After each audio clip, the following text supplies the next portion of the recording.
In literature, we often celebrate completion. But what about the stories we abandon, or the stories the author decides to abandon? Todd Van Buskirk's book prints only 37 pages.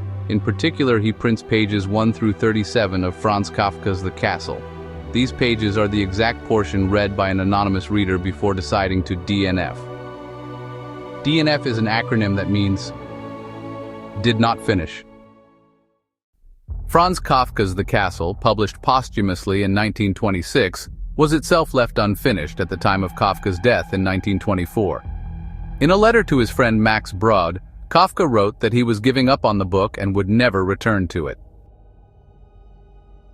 While he indicated a potential ending to his friend Max Brod, the novel remains unfinished, ending abruptly mid-sentence. Van Buskirk's book considers the reader and the reader's experience of starting but never finishing a book.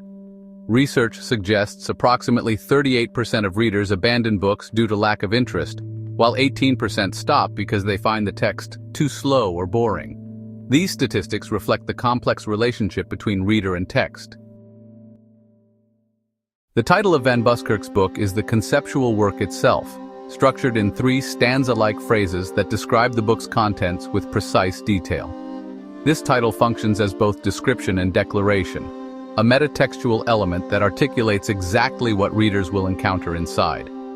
Central to Van Buskirk's concept is the mysterious "they" referenced throughout the title. This anonymous reader, whose identity remains deliberately unspecified, is not Van Buskirk himself, but apparently an unknown individual.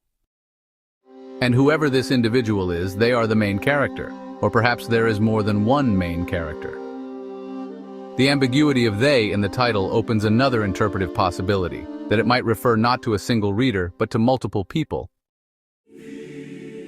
By isolating only pages 1 through 37, Van Buskirk creates a new narrative, not about Kafka's story itself, but about a person, or more than one person, reading until they stop for an unknown reason. The final page becomes not a failure, but a deliberate terminus, a conscious choice rather than an incompletion. Must we reach the author's final page to claim we've read a book? Van Buskirk's work seriously considers the 37 pages that were read rather than lament those left unread. The anonymous reader's experience with Kafka's prose becomes a complete story in itself, one with a beginning, middle, and end.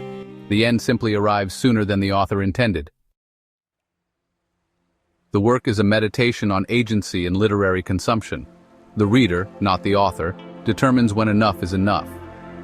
Perhaps there is something profound in the conscious act of putting down a book, a moment of decision that transforms passive consumption into active choice. In deciding not to finish, do we not also create something new, something that in its incompletion becomes accidentally complete? Thank you for watching.